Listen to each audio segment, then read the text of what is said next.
Hello, all my model car building buddies. This is Model Cars with Glenn. And since Granny's hunting me down, I'm going to be Jesse today.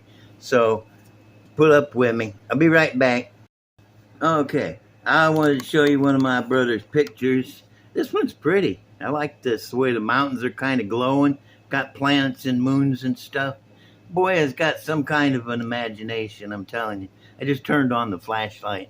All right, I'm going to be doing this episode a little bass-ackwards. I'm going to show you a couple of my builds first, and then I'm going to try to explain how I make. This is not a how-to. This is a how I do. There's a difference, okay? First, this is this guy. Let me get him up here where you can see him.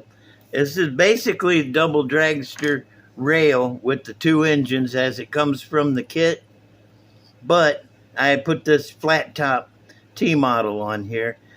In the old days, they used to call this a tabletop T because the top of it was flat and square like a tabletop. This one's pretty cool. I like this one. He's got, there's the motors. I left the chrome on these. I wanted to strip them, but I thought maybe not.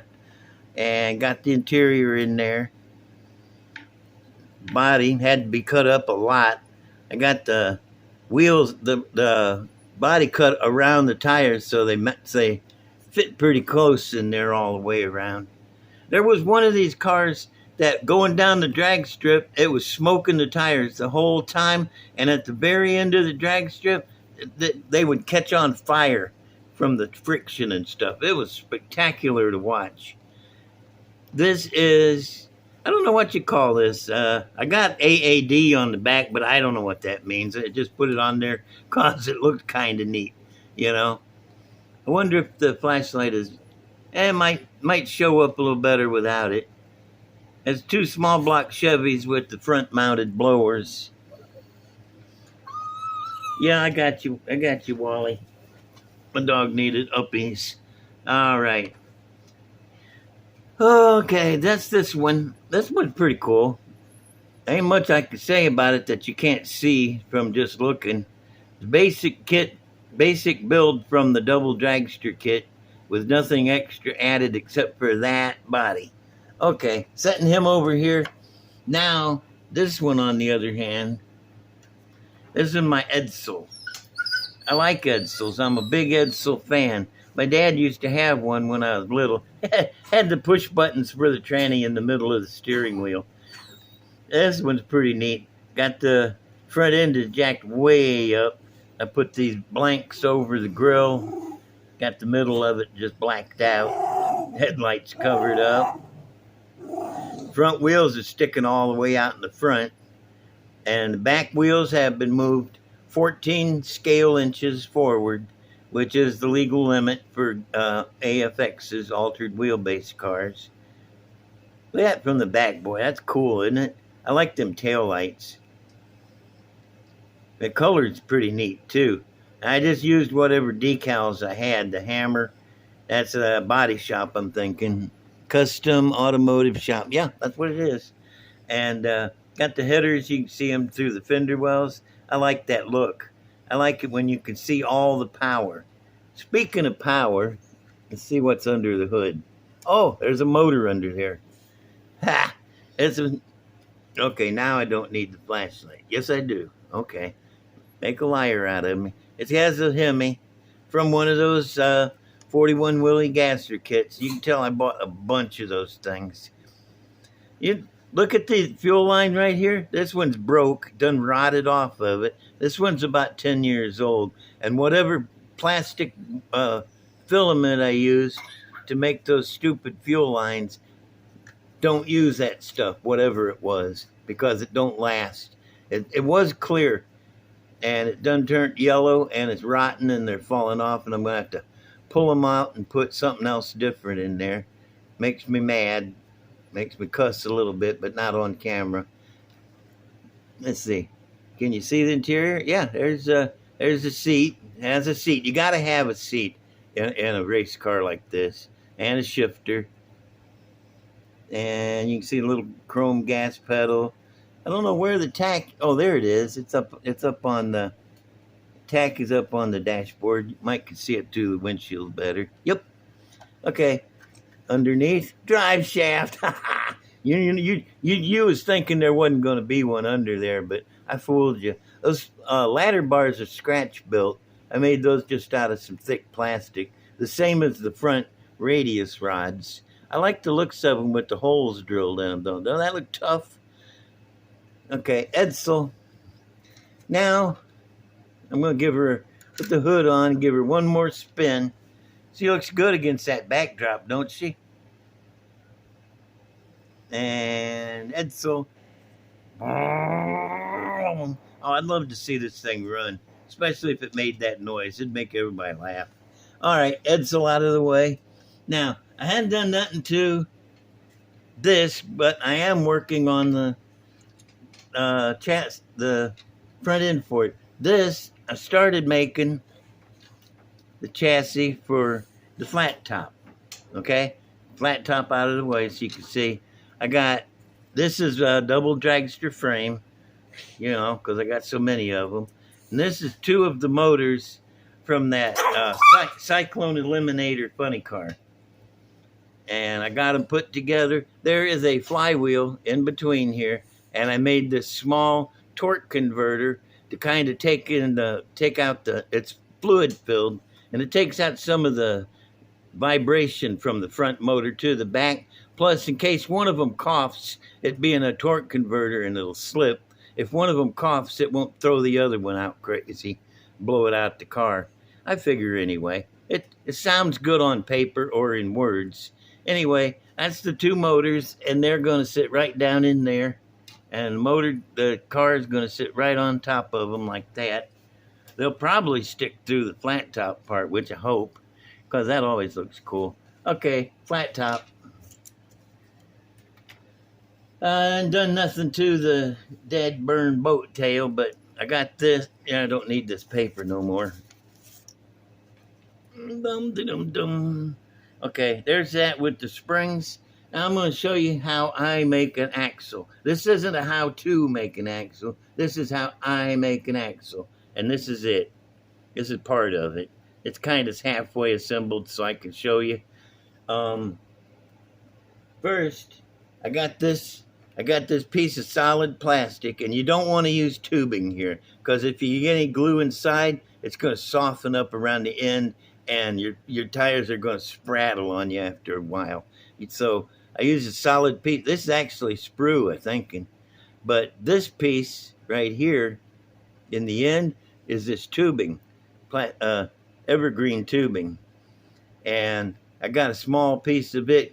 I took round file and cut a little smile into the end of it there, and then glued this in, and then cut it off after it was glued in and dried. Okay, hang on a minute. I got to get more stuff. Oh, I can get it way up here.